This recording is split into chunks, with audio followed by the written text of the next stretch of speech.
want to have survive as well. And that's primarily because he wasn't in the middle of it. He just sat a little bit further out of the fight, throwing out his Illuminate spam. And he is going for the Aghanims on Caudle despite having a Night Stalker in your own team.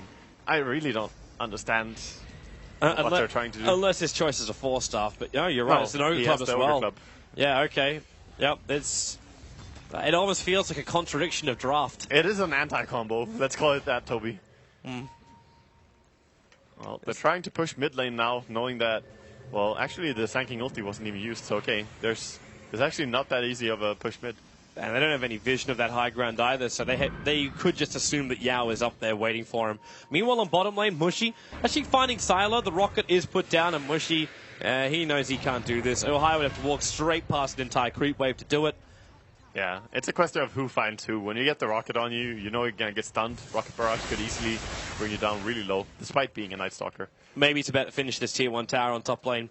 He's got Cardi helping him out, and this is not what you want to see for Fnatic. This is now where your towers become level with 2 tier 1 towers for either side going down. And even LGD having one of those being denied. That is truly amazing. Maybe averaging 6.4 kills at 15 minutes in. That is really, really high average for TI. It's a very active Storm. Yeah. Or just hero himself. Oh, just player. Yeah. Just player. Yao. Blinks up, can't get close enough to the Razor. Ohio, I don't think he really wants to be where he is. He's right underneath the Radiant Observer Ward, and he's practically alone. Yeah, they could jump pretty far as well. Finds a haste rune even, but they're gonna chill out. Look at the map, how many sentries are down by by Fnatic. This is a lot of economy going into these sentries. What are they even looking for? Is it just dewarding? I think at some point you can drop too many sentries, and this is sort of it. When you spend this much gold into detection like this, I think it's dewarding. Yeah, mainly. I mean, there's the Sandstorm, but that's it for Invis. The hilarious thing is that they didn't find any of the Observer wards. Look at the Observer ward just sitting between every ward, just actually chilling. And LGD don't need the full vision anyway. If they have it, it's a fantastic thing, but their lineup could just 5-man mow down Fnatic, and they know it. I think Fnatic are on the right track, though. The vision is super important when you play a Storm, and if they can't find the pickoffs, that might be a way that Fnatic can, start slowing game down, getting their items up, and then fighting. But fortunate in their V-wards. Okay, X-Y's finally got his mech up and running. The double TP's coming to the mid lane. Mushy triggers nighttime and maybe just jumps after him, dragging him back. Yao still got Fire Strikes and Mushy. There's no running away. The Storm Spirit will take the kill. And the blood. He has his Bloodstone starting to fill up now. Every single gank. He's going to pay him off so much more. And he's almost got as many kills as he's got Bloodstone charges right now. 8-0-3 on this Storm Spirit. I think it's almost time for another jump up towards Johnny. Johnny still with Snowball available, but he'll never get it off. The stuns just remain for too long, and the Tombstone in case Fnatic was going to counter-initiate. Just perfect chain stunning right now by LGD. Having that 3 points up in Vortex, and then Sanking follows up. And they just keep pushing into this tier 1 tower. Fnatic, even with the Fissure, even with the Illuminate, they cannot stop the push from LGD. No, this push is definitely too dangerous. And I'm getting really worried for Fnatic because the item progression is there for every single player on LGD. They get the BKB now on Gyrocopter completed up, the Courier's delivering it. And 4-staff and Blink on Sanking, pretty much. Yeah, it's not what Fnatic wanted to wake up to in the morning. Yeah. This is not their game at all. 20 minutes in, when you got a deficit of almost 12,000 net worth as well as 14k experience, there's a reason LGD is called one of the strongest teams at TI. Yes. Because they are really terrifying. Sylar, actually good position to try and gank him up. That BKB, however, is wonderful protection. Yeah, but they're behind him still. Can they maybe block him with a Fissure, but it's too close to a tower. They still want to wait out as well the BKB time. Yeah.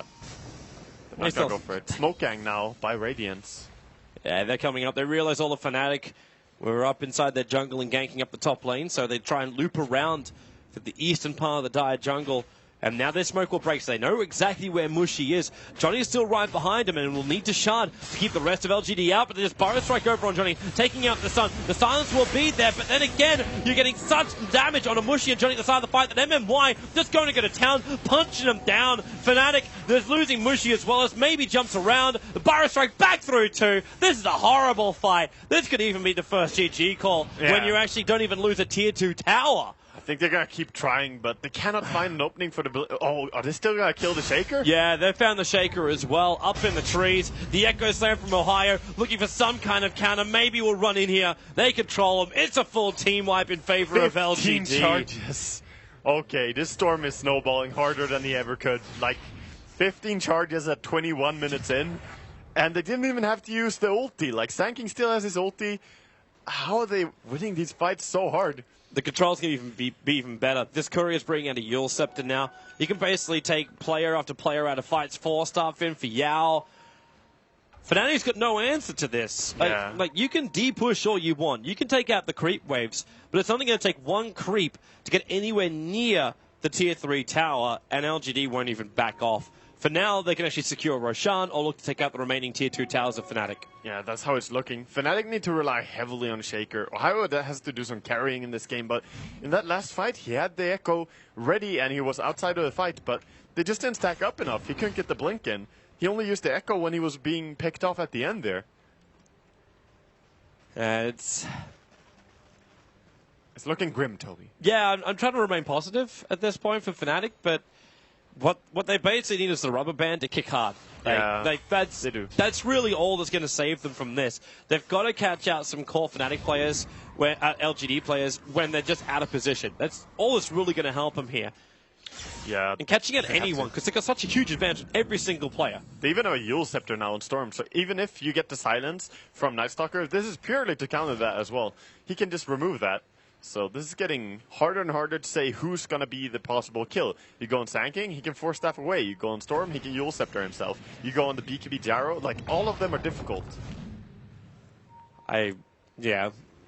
Fnatic, when she's coming out with a Sentry Ward, unfortunately for him, like, look at this Sentry Ward coverage. They're trying to get rid of the aggressive ward. All the wards. Yeah, they actually miss every single one. They commit 3 sentries to find the 2 observers. He finds that one. Okay, 4 sentries to find one of the 2 observers. That's not even 4. That's like they have 7 sentries down in their own jungle in total.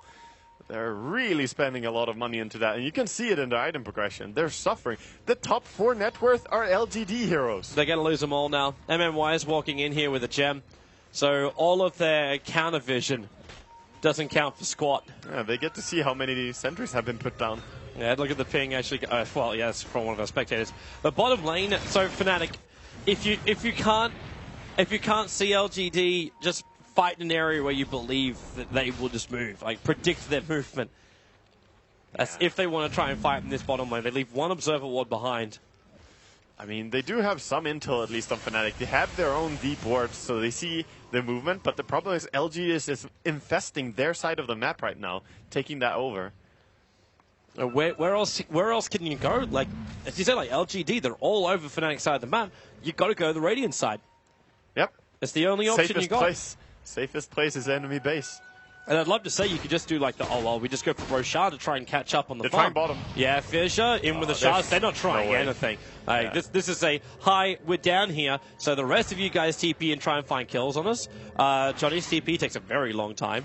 And this just means Fnatic can now move into their own jungle. They get themselves out as quick as they can. Yeah, they're centering down.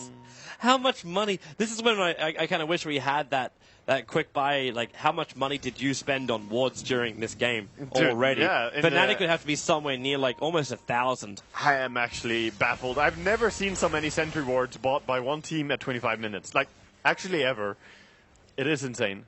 But that stunts your growth so much. And normally we see that against a team with Invis heroes. Like, even against a team with like 3 Invis heroes, we might not have seen this many sentries. They were really scared of LGD's vision and control of the map. But they're not really countering it effectively enough. No, they're not. For every 4 wards that were placed, they find 1 observer. Yeah, that's not good return. Well, Fnatic, this push is coming on the bottom lane from LGD. Ohio's still sitting there, but it's a level 1 Echo Slam. He doesn't even have level 2 on this thing yet. And Razor hasn't completed his BKB. Mushi also trying to do the same kind of thing, reaching BKB, but not there yet. Pumping the hand of Midas as much as he can, but they're just too far behind. And Fnatic, are they actually looking to fight? Okay, they're going to try and fight outside in their tier 2 tower. I don't know if tier 2 tower is a fight they can take, though. It's probably just going to be attempt to split push or delay them as much as possible and fight the high ground. They're buying a gem of their own. They need 11 on Shaker as well, because level 1 ulti is not going to be enough. Okay, so they've given up on buying mass sentry wards, and they bought a gem. They could probably have bought 2 gems if they spent their sentry gold on gems. Except, wait, okay, so they bought the gem and they left it back inside the base. They might be waiting until the fight's over from LGD and then come out and have a look. Yeah, might be a case. Kerchik, there's your jump in from Maybe. He was just waiting for the Keeper of the Light to move in just an inch too close. The Illumina takes out the creep wave, and he was trying to actually use Illumina to then throw out, his ultimate, the Spirit Form, to then throw out the Illumina so he could back up. Yeah, but he got too close, and again, just gets punished. Storm is always a hero. If he sees anyone, he can jump them. He has that range now with this mana, being so quick at regenerating. 36 mana per second. So Silas going to TP himself up to top, and this puts an end to the push. And this is now why Mushy is walking around with the gem. Going to use his courier to help scout it out. Now, there's only one observer ward for him to find, and that's further next to the secret shop. Yeah, but they can get rid of that one at least if he runs to the left. He does see it. Yep. Just got a glimpse of it. And there's only one other observer ward on their side of the map, and that's the entrance into the Dire jungle from the mid lane. But if you look at how it goes, Fnatic are spending so much effort and time into wards and trying to control the map, whereas this is something that normally 1 or 2 supports should be able to take care of on their own. It feels like all of Fnatic's efforts are to win the ward war, and they're barely winning it. So LGD, they make it seem so effortless, the way Xiaowei is just running around, getting observers that barely even get dewarded. Mm-hmm. They're playing really well. I don't think maybe he's even going to care about not having vision shortly. He's finished up a full Orchid with his Yulls and 16 Bloodstone charges, so he's already instantly respawning, and he's got Yao that can initiate in here. If they have vision of Fnatic, they're perfectly grouped up for a double Burrow Strike. He's only going to get one, and then in comes maybe Ohio Orchid up, and they'll protect him inside the snowball. Where are they going to run over to? It's over towards maybe silenced up.